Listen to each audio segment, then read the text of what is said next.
over here. All right. So we're gathering back up, and we've got the concept of ethics and the concept of standards. So both of these are the intersection point of who you are as a person on a like ethical level, on a values driven level. So we're going to go over kind of the big picture of inside of our profession what we've already established as the ethics that we all agree to in the guidance of our practice when we engage with the professional sphere of massage, and the standards that that creates for us when we opt into that professional scope of ethics, okay? So our big ethical principles that are put forward to us, I'll go through all of them really quick, and then we'll kind of unpack each of these a little bit. We've got a respect. We've got client autonomy or self-determination, veracity, proportionality, non-maleficence, confidentiality, and justice. Okay, so let's open up this idea of respect. Respect is really something that comes down to the foundational idea that we are a person and our clients are people and all the other people are people. And holding clarity on this, of being able to kind of transmit the importance of our fundamental humanity and how that's showing up in the way that we interface with clients and the way that we interface with other professionals and the way that we interface with our clients about the other professionals. So this is going to look like really having esteem for the clients, that like we're going to have some internal struggles where we're having to refer to this value of respect to overcome instinct for judgment, or a tendency to feel like there's a way that is the right way and other ways are stupid, basically, right? That we'll meet clients who have beliefs about reality that do not align with our beliefs and create priorities for them that do not align with our priorities, and figuring out how to navigate respect for them and their priorities and their beliefs while maintaining respect for our own priorities and beliefs as well, what options we have for that. Going into client autonomy, self-determination, is the kind of fundamental principle that we're not in charge of the client's life, the client is in charge of the client's life. And so what they choose hopefully will usually be in alignment with what you have to offer as a professional, but when it is not, their self-determination is more relevant than your determination about them. Yet your self-determination is more relevant about decisions you have to make regarding yourself. And that's going to mean that there are times when the conflict of interest between you and a client makes it impractical for you to work together. Being able to express that in a reasonable way of why, with that respect of like you are a person that deserves to move forward under your own direction, your own autonomy, and your own self-respect. And so we won't be able to do productive work together because that's creating a dynamic of conflict there. You do have to be prepared to have those conversations and like holding that self-acceptance to let go of opportunities for work or learning experiences or whatever that would be in conflict with that.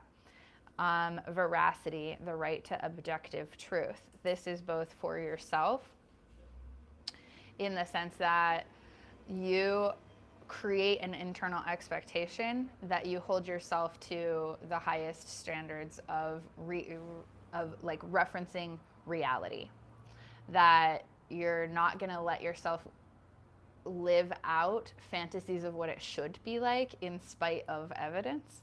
You're not going to create beliefs about your practice or about yourself that are in conflict with the information that's actually in front of you. And of course, there will be places where there's a gray area of you can't necessarily know for sure, but you have a choice whether you're going to tend to operate under one set of beliefs or another. And in those cases, still referencing like a strong commitment to truth, to honesty, is going to be really key to playing that out. Does that make sense? Proportionality. That's the principle that the benefit must outweigh the burden of treatment. So a really tangible example of this will look like when you have somebody that has some resistance to a certain kind of work. Maybe you would really like to do a bit of deep pressure to do a tissue reset in a certain area, but that they have apprehension or anxiety about the intensity of that sensation, right? That you're gonna maintain some space in your mind to weigh how much value is the client going to get out of like this like opportunity to overcome fear versus the opportunity to have this tissue release experience versus the risk of making it worse by amplifying anxiety in their system or in some way like inhibiting their sense of self-autonomy. That you're going to be so careful about that proportionality and balance. Another example might be you want to do a muscular reset in a certain area, but there's another area that's also in pain, that's destabilized, and you're having to weigh the risk of potentially making something worse in the process of making something else better, right? So these are ethics because they're not exactly science, you know, like if there was just a big table where you could look at it and have that decision made for you in a flow tree decision making factory, that would be nice. But it is your responsibility as professionals to develop your intuition and your sensibility about how to weigh these things in the moment. And it's hard. And it's okay that it's hard, and it's okay that you're gonna mess it up sometimes. Non-maleficence. This is the principle that like you don't be shitty. Like you prevent harm that you possibly can prevent, and you don't cause harm that you can possibly interrupt from happening. That there's not really any value that you're gonna get out of doing actual harm that will justify the harm itself. So sometimes there's that gray area, but sometimes it's just like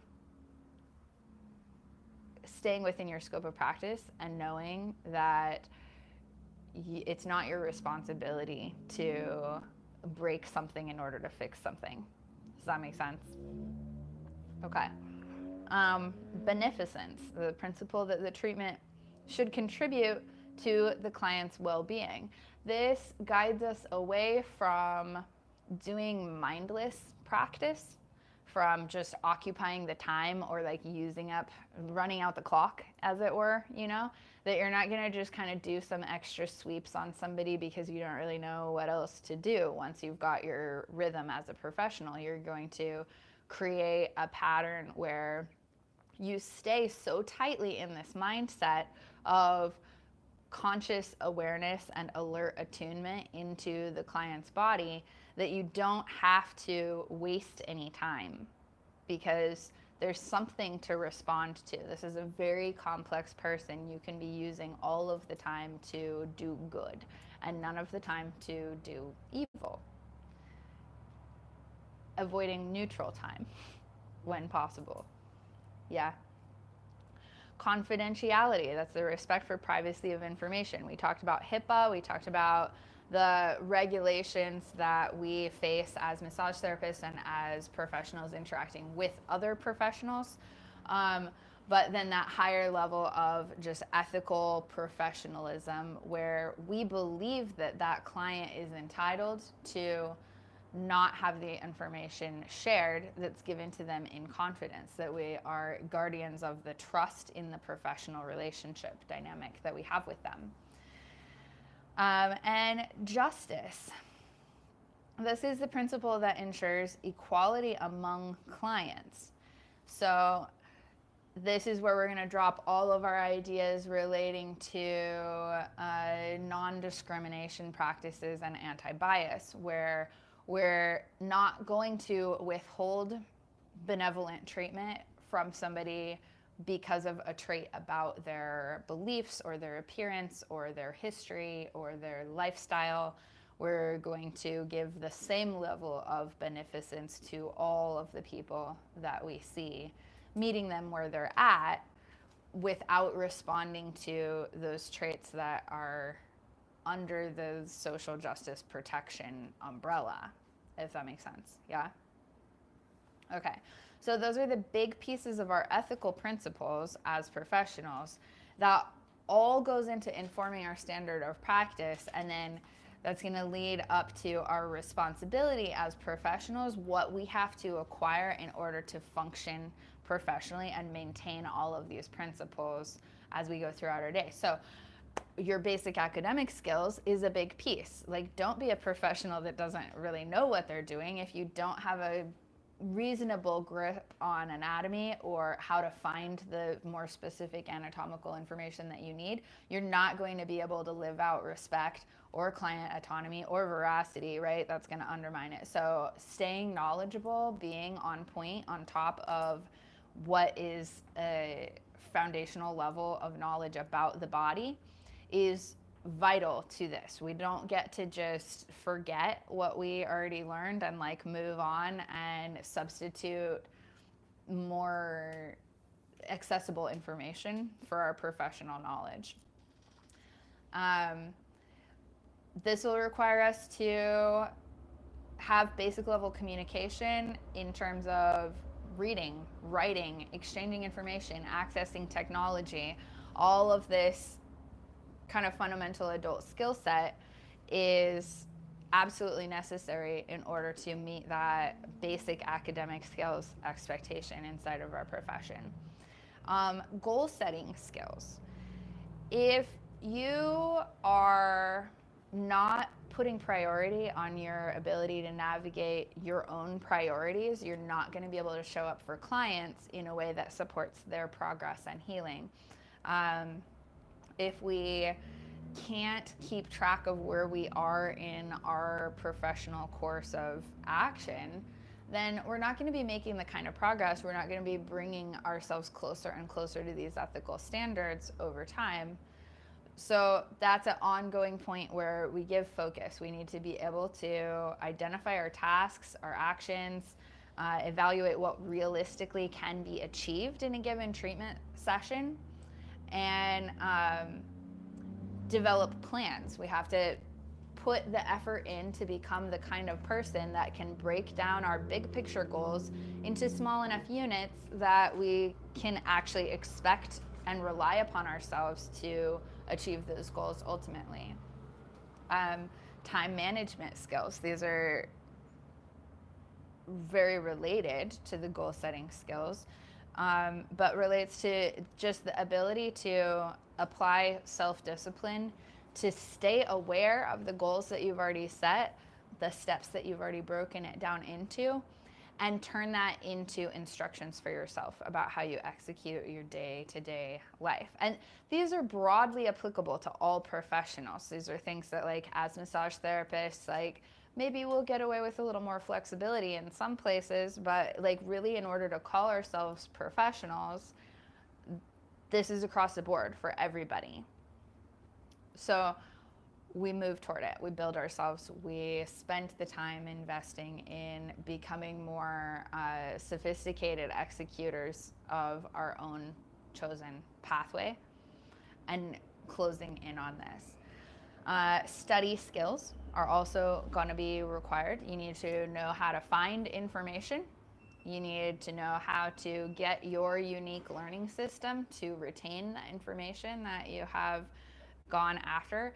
You need to find the ways to overcome obstacles in your learning process. And this is very unique, very individualized. And so it falls on you to figure out, like, I struggle with retaining numbers in a conceptual way and also reading pages of numbers. That doesn't mean that I get to blow off all of the numerical record keeping and stuff that's related to my professional execution that has numbers in it. It means that I have to create the strategy that gets me around that obstacle, that calls in the right help. Like, I have to make enough money to pay somebody else to do the things that I can't effectively do for myself, or that are just like not time effective uses of my focus and energy, right? But nobody's going to do that for me, and my practice will rapidly become very unprofessional looking if I don't go after that problem and solve it. Critical thinking, creative thinking skills. These are, of course, across the board in all the aspects of your life. These are necessary. These are required. We have to engage with challenging ourselves to be aware enough of a problem and generative enough of possible solutions that we can even start to create these goals and imagine what would be better than what's happening right now. If we don't do that, we're going to really struggle to recognize the difference between maleficence and beneficence. We're going to struggle to keep track of our process of narrowing down veracity. We're going to be less accurate if we're less creative. Does that make sense? Okay. And interpersonal skills. This is the broad set of skills that we've all been working on developing our entire lives in all the different dynamics. We have relationships that are family and friends and colleagues and clients, and if we've been in any other service professions before, we've got lots of these experiences built up.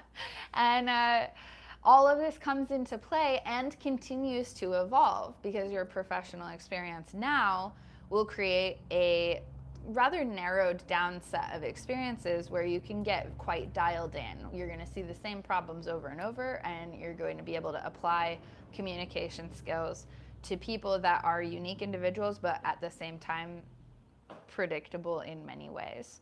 So growing that skill set so that you can quickly, smoothly, relaxedly, and gracefully answer the challenges as they come up are really key insights, like goals to set for ourselves. And it's this whole continuum of the beautiful learning process where you have grace for yourself, you fumble a few times, but you don't keep making the same fumble over and over, right? You bring in that creativity and critical thinking to notice that you have a pattern of a certain kind of problem that you need more efficiency to solve better. So it's on us to go out and find the resources to take a class or to call up a mentor or to read a book that helps us address any of these inhibitions that are already inside of us that might be limiting how effectively we can handle our clientele.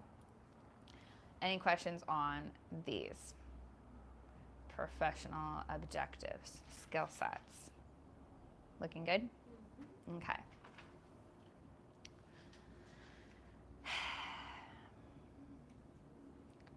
We're going to go into the ethical principles. In the book, they have this phrasing: respect for the dignity of people, responsible caring, integrity in relationships, and responsibility to society. When I was in preschool, when I was teaching preschool, I taught preschool for a long time, and we boiled it down to this idea: care for yourself, care for your community, care for your world. Knowing that these are like active functions, in that like love is a verb, right? That it's not a feeling that you have about yourself and your community and your world. It's a tendency to go back towards certain behaviors that prioritize care for yourself, care for your community, care for the world.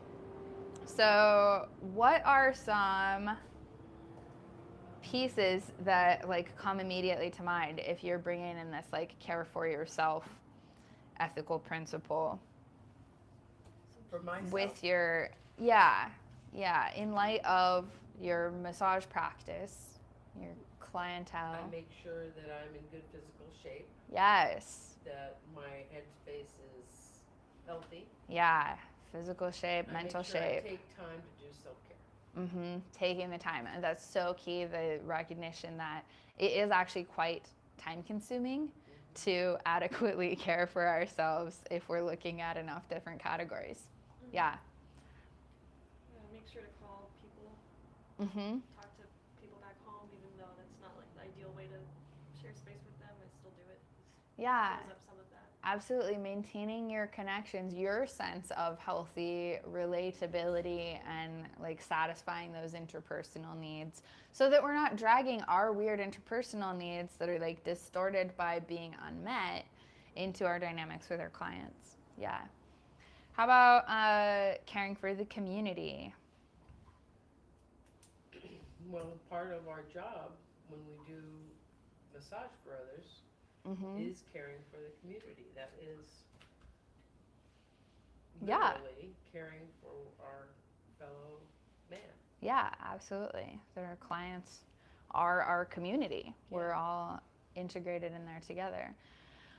I would let you, I would say to let you off the hook from a tendency that I think a lot of people bring in early on in the community question, that because this is a profession that's very attractive to people who are quite empathic, who are maybe fundamentally overgivers, who are oriented towards other in a fairly intense way. We can often arrive in the professional sphere with this idea of like high internalized responsibility for all the different problems of the community and all the different people in the community.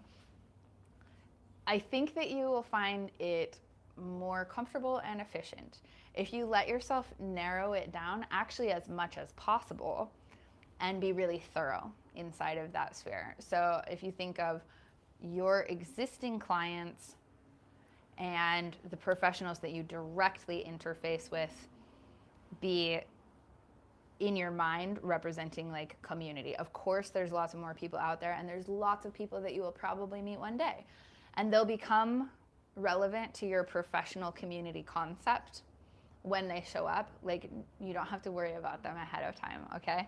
But take really good care of the clients that you already have, and take really good care of your professional relationships on the front end. For professional relationships, I think of my biller, who does a fair amount of communication directly with my clients. That having a healthy relationship with my biller increases the health of the relationship that I can have with my clients and that they can have with their other doctors. I think about like being in the same office with Dr. Jill, that like she's a component of the professional community that I'm directly interfacing in with. So I want to be like super respectful of the people who are using the same space as me ongoingly, and handle any conflicts of interest or like discomfort that might happen in that space like as professionally as possible. Reach for interpersonal skills that enhance and emphasize that. I think of like if I'm pushing out a little bit beyond that, like the family members of my community of clients can be a relevant piece, where if you're kind of keeping a little bit of track of who your clients talk to you about, if you want to give yourself any sense of like expanding beyond the people that you actually work with, those are the people to include that are just a step out. Okay, and how about on the responsibility to society or caring for our world element? What comes to mind in that vein? Not being wasteful, like you can avoid using a million paper towels or Yes. plastic bags, or have a water bottle instead of buying bottles of water. Yeah, Those or kinds basic of, planetary care stuff. kinds of sustainability issues Yeah. with your practice, so that your practice isn't creating a huge carbon footprint. That like mindfulness to carbon footprint or to like waste production stuff. Um, some of the things that come to mind for that, I know we talked about like in sanitation, but like using the hypochlorous acid instead of the other nasty chemicals makes a big difference for me. Makes me feel like I have been alert to the needs of the planet, trying to avoid shipping water across 2,000 miles of ocean if I possibly can by using something that can be made on site. Reusing linens, kind of minimizing paper consumption by having a lot of washcloths and hand towels and stuff where like they can be looped in the cycle of inside of our community and kind of minimize that global scale impact where possible. Cool. You guys are getting it. You're doing good. I always go back and forth a little bit on this section. It's like partly it is so intuitive and so obvious, and I already trust that you guys have such quality intentions that I feel almost like silly opening up these topics. But at the same time, like just taking the time to go through together and connect in like values that you already have as individuals and that you already know and understand, and kind of working through plugging them into our specific professional role. Yeah, one actually of like care for community, care for world that I come up against was like, I'm not of a generation that puts on the news a lot. So Sure. going to live with an auntie who like that's definitely where she comes from is really different for me. And like I'm striking up a comparison between having older clients come to our bars and the type of lack of confidentiality in that situation, and then wanting to talk about the news all the time. And like, I guess watching the news in some ways is validative for them if you can connect on a relevant topic that's going on currently. But at the same time, it can be such a cycle of negativity that you don't want to perpetuate. So that's kind of like something on my mind of like, how do you handle someone who's coming in? Like I remember when that submarine exploded underwater, and there was this guy who was doing a news story on it, literally at the bar, and he just was digging himself into this hole because he was talking to the CEO responsible, and it was just like, it was a lot for this guy. It was a lot for me. Yeah, that like heaviness of engaging with topics, just in even trying to be aware of what's going on in the world. Some kind of like positive, like, well, now people know, like, what are you gonna say? But so I'm trying to manage my energy around connecting with people and trying to validate their feelings without validating the negative aspects of their feelings. Yes. And that's perfect. Looking for where to intersect with their feelings instead of the content. And that was something that was kind of given to me pretty early on by a more advanced practitioner, like in the first year of my practice or whatever. I was talking to this woman and she told me, yeah, when they start talking about the news, like I really won't feed into any commentary about like the news. And that's not a hard line for me. Like sometimes I'll do a few lines of interchange for that sense of rapport, but keeping in mind the sense of rapport. I don't want to get cognitively sucked into a mindscape of caring about that topic right now. I'm in the treatment room, right? And so what she said was, I just ask them how they feel about it and then use it as the opportunity to drive them deeper into the body. Like, that they're like, well, I just feel so bothered that somebody would act like that to another person, or like frightened that those kinds of things are happening in the world, kind of thing. And like, the whole rest of the clause is not relevant to our scope of practice. It's the anger, it's the fear, it's the emotional response that they identify. Many people will answer a question that is about how do you feel with 0 feeling words. They will answer completely with judgment and assessment of the situation and like what they think about it. And this is going to give you really key information. They're not feelers yet. They're thinkers, and they can't tell the difference. Yeah. And so it's an opportunity to teach them how to even be aware of the fact that they are feeling specifically, and that the reason, of course they have feelings, but they're not cognitively acknowledging the relevance of their feelings because they're so locked on this like external story subset, right? And so allowing them to have this like relational opportunity to just keep with like such pleasantness, such curiosity and grace, to invite them into like, oh, that fact that you just said when I asked you how you were feeling,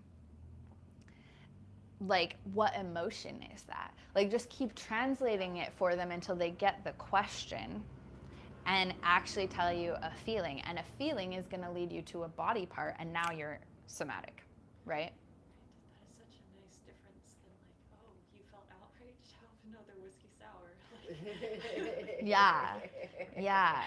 Yeah. And I don't know like how much you guys are all gonna dive into like the like chakra medicine concepts and stuff, but like I find that invaluable all the time, that like people are like, I feel so angry about something, and I'm like, where is the anger? And they're like, what do you mean? And I'm like, well, the anger is not like in space, like around you. Like maybe it actually kind of is, like on a vibrational level, yeah.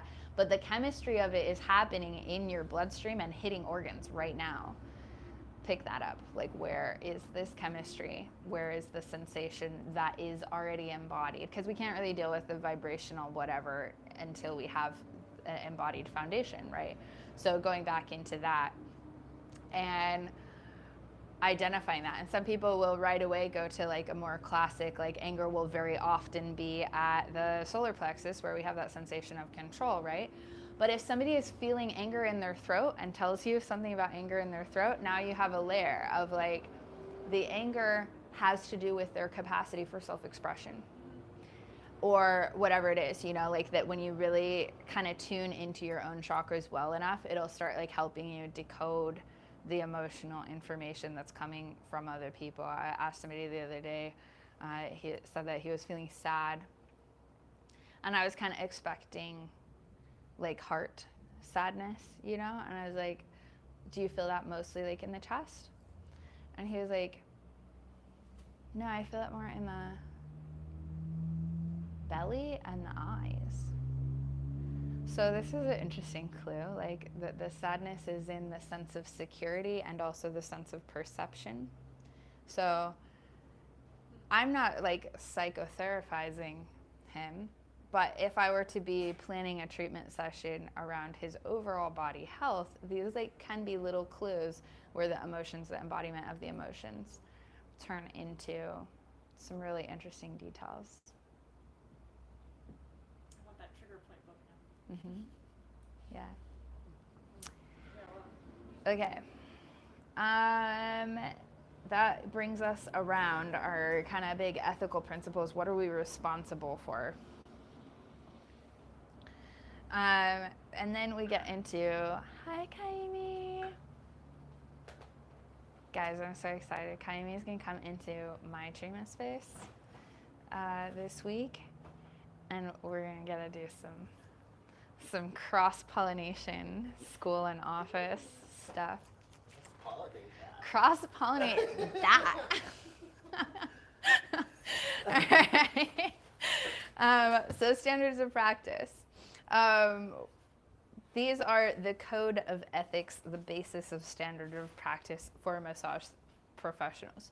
If this feels like it's a little bit redundant and circular, as we weave between these ethical principles, standards of practice, professionalism, skills, code of ethics, and standards of practice, that's because it is. This is circular. It goes around and around. It's a spiral. It's kind of awkward to like break it into a linear timeline where we're just doing this in a coursework setting. But let that kind of loop around and around in your mind. All of these things are cross-referencing each other. They're cross-pollinating all of it all the time. So respect for all clients.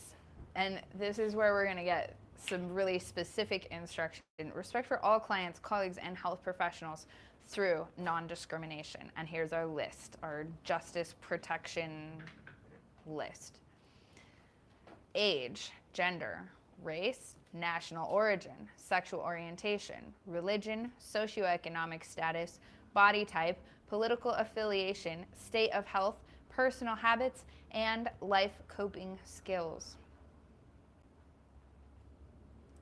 What do all these things have in common as traits about a person? Well, you don't really have much control over that. Yeah, exactly.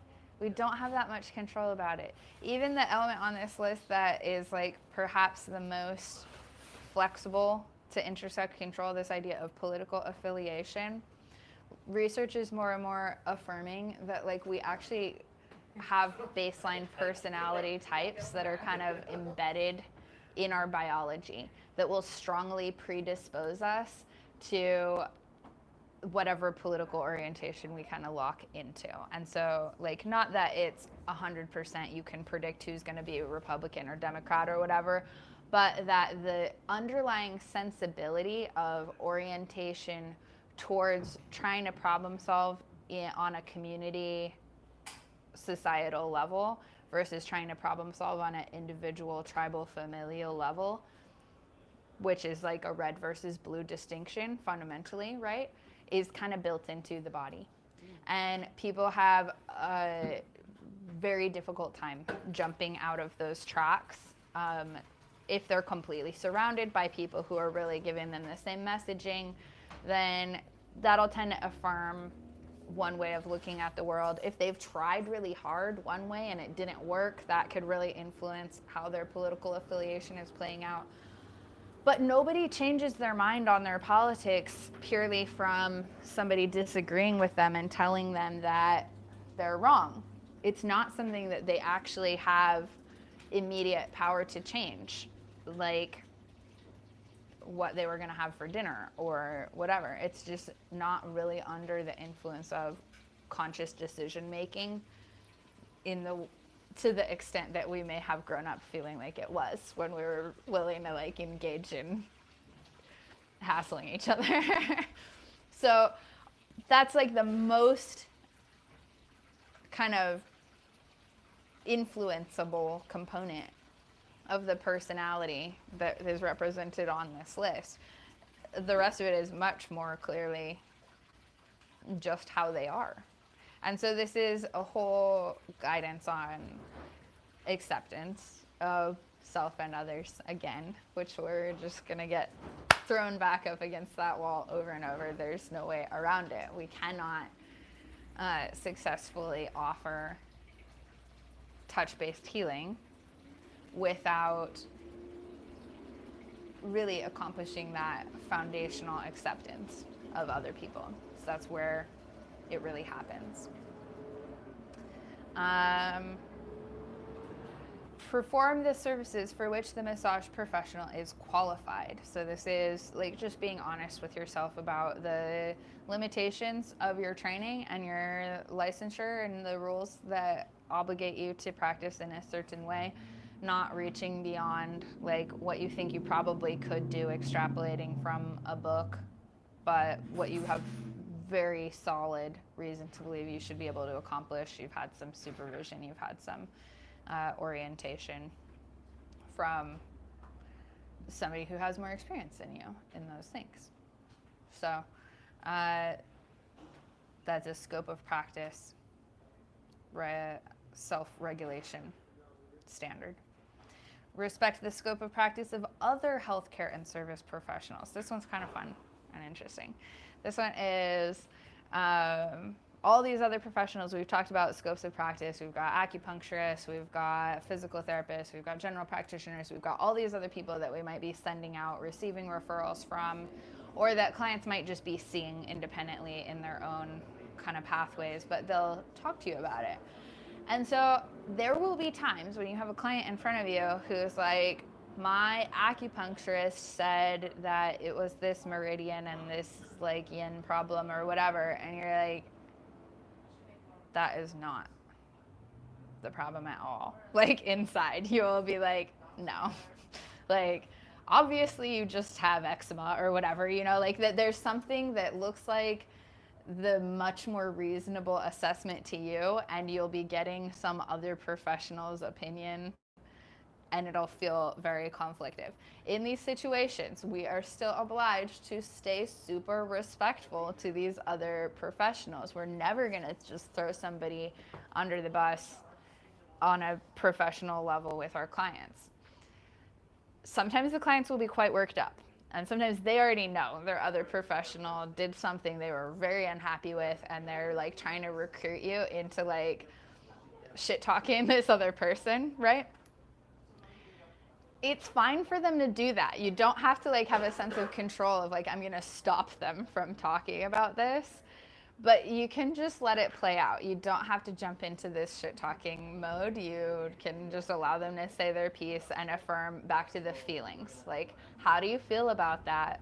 Your feelings are valid.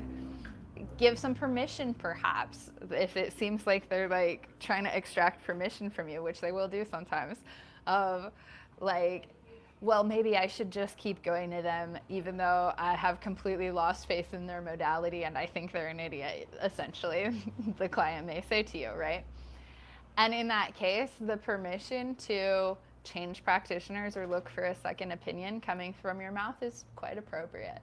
You're not gonna be like, yeah, oh my God, he's such an idiot. You're gonna be like, it sounds like you could benefit from consulting with somebody else whose scope of practice covers that concern. Make sense? Feel the distinction there? Doing that, rewording my statements. It gets more natural over time. Yeah, totally. That's always acceptable to just shut up if you have to, right? Like, just get through the moment. Like, I accept you as a person. That's all I've got for you right now. Sometimes you'll coast that out. That's fine. It's all good. Respect all ethical healthcare practitioners and work with them to promote health and healing. This is our little caveat of like, if you have somebody who's just way off the board, who's like not accountable to anybody, who's making up shit behind your back or talking shit about other professionals to your client, like whatever, like disrespect is probably not the best way to handle it, but like utter respect, not necessary. It's totally fine to walk into that situation with the education for your client of how to tell who is worth taking a gamble with in their healthcare team and who is obviously a cult leader charlatan or whatever, you know, like avoid the name calling. It won't help. But pointing out how to assess other professionals and giving the client permission to weave in and out of those relationships is allowed. You can do that when you feel it. Acknowledging the limitations of personal skills and, if necessary, refer clients to appropriately skilled professional. This means if the client requires diagnosis or opinion beyond your capacity of assessment, you really need them to go see their general practitioner or find a specialist. Like, be proactive, be assertive about letting the client know what you would like to happen for their care program next in terms of who they could take the problem to. And if the client's condition is beyond the massage professional's scope of practice. So this is, I think you can almost always pull it back into just the value of holding, the value of some gentle compression, appropriate comforting and relational work you can bring in with almost any healthcare issue, but you do need to maintain that constant awareness of the things that you cannot reasonably expect to influence from the massage therapy bodywork angle and giving them respectful distance. Does that make sense? Okay. Any other questions on our big professional scopes of practice stuff?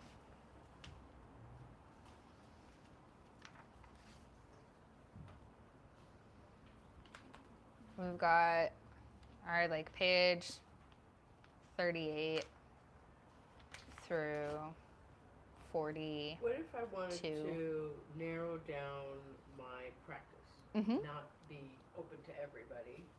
Maybe I want to just treat veterans. Sure. I can do that. It's discriminating against everybody else, but because that's my scope of practice, I just don't discriminate against any veterans. Yeah. So technically, you're going to have that function on a case-by-case basis in that you are a service professional very specialized into the care of veterans and the management, not just of their health process, but of their billing process, their paperwork process, the like complicated pieces going on with that. And you've created a system that can handle those veterans really well, and that's not really designed for like people walking off the street. And so you can direct a lot of that simply by where you present yourself to be available. Of that, like if you're in a directory listing for veterans but you're not on Yelp, like that'll naturally tend to narrow, and you'll still occasionally have somebody show up that's like, hi, can I set an appointment? And you're like, what's your veteran's identification number, or however you start this process off. And they're like, I don't have that, I'm not a veteran. And you're like, oh, I'm really a specialist for veterans. And so the statement about who you are is going to allow them to filter themselves out without you having to be like, well, you're not a veteran, you don't count. Like, I'm not treating you. Does that make sense? My practice is designed for veterans. Right. That doesn't hurt anybody. It just Exactly. This is my focus. Yeah. And you really will get away with that, like, in many, many ways. Like, you're never going to put up a sign that says, like, I only treat one racial group, right? But if you are a person who's really embedded in that community inside of a metropolitan area or whatever, and you really would like to focus specifically on, like, the issues that you understand that are related to the language that's being used in that community, or the like socioeconomic impacts on that community, and like you want to focus on that, like name your business something that's a specific word to those people and that will be like really attractive to them. Yeah, but we can do so much of this with attraction instead of repelling, right, if we do want to control our demographic in that way. Yeah.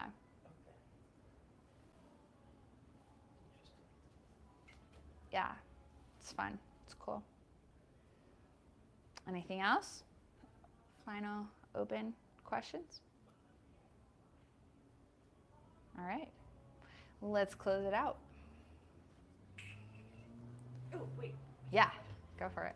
When building up your network of resources of other practitioners to refer people to, Yeah. how does that work? How does that, is it with the place specifically that you're working at, they might have a list, or is it like just people that you know of from extraneous connections?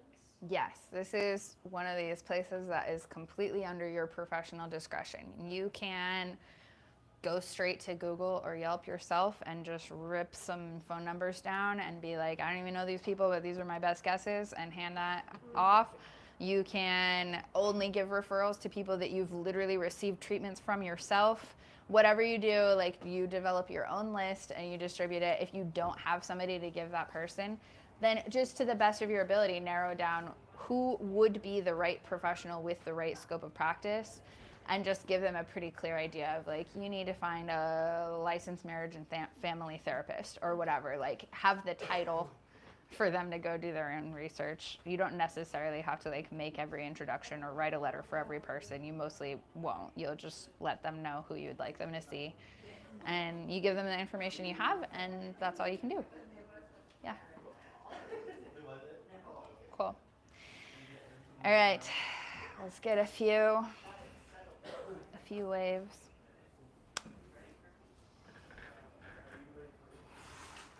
Get that sense in the feet. Tune to the breath. Back up into the head. Back down into the fingertips. And in. And out. And in. And out. And grab that picture of yourself as a professional, standing in your clinical space, all your sensory impacts, all the little decisions you've made.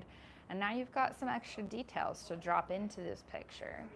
So just take a few moments letting what we have worked on and acquired today translate into your mental future image. Enrich your future self with these learnings.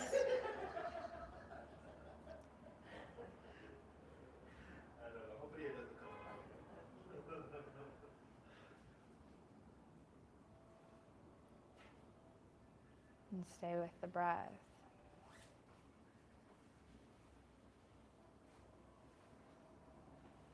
And stay with the picture.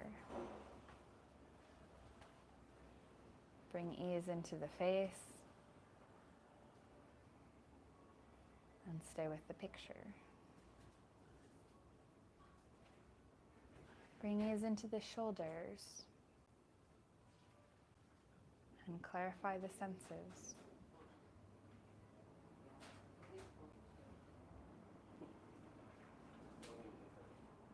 Drop that gratitude. By now you're probably starting to get to a place where just realizing that's where we are in the session gets a response in the body where that chemistry of receptive gratitude is activating. Just notice it.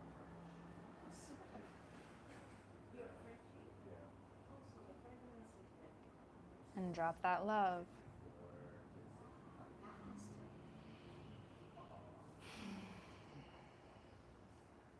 Notice the way that that shifts your body. These are the clues of the presence of love in the body.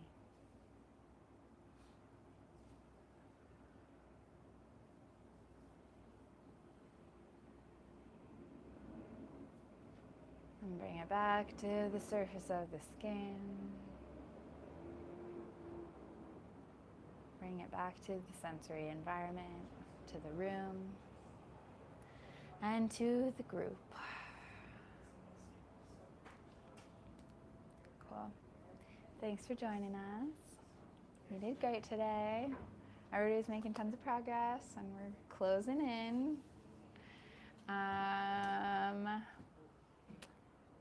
Yeah, all the video resources are going up. We've got the hypnosis sessions. I think 1 or 2 more of those will drop this week. So that's definitely let me know your observations of like how well that's working for you. I had another friend kind of test one out, and he was thinking that like just even putting longer spacing in between the vocabulary words at the end of those sessions could be helpful for anchoring it. Let me know what you guys think, because it's really like more for your positionality. So I'm super curious.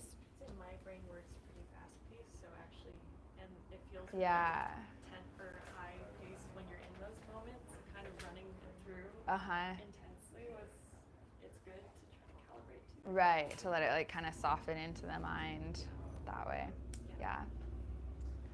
More reps instead of longer time per rep, perhaps. I'm sure it's just a matter of preference to some extent, but I'm very interested in your experiences with that, what you should notice. Cool. Let's hang out on Thursday. See you Thursday.